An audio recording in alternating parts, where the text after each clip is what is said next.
如果我哋每個人都可以喺日常生活度實踐，其實禮都可以帶嚟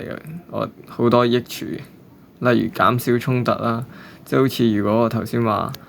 我哋拗交嗰陣，主動結束個話題，讓步俾人哋，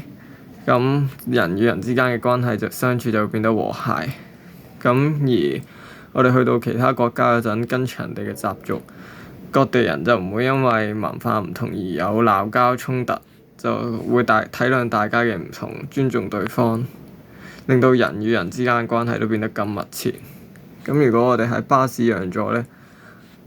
咁如果人哋就見到我哋去讓座，可能就會感染到人哋主動去幫其他人，咁有需要嘅人都會得到更多嘅幫助，而有禮呢樣嘢亦都會令到我哋減少拗撬，減少得罪人，咁人與人之間嘅關係就自然和諧啦。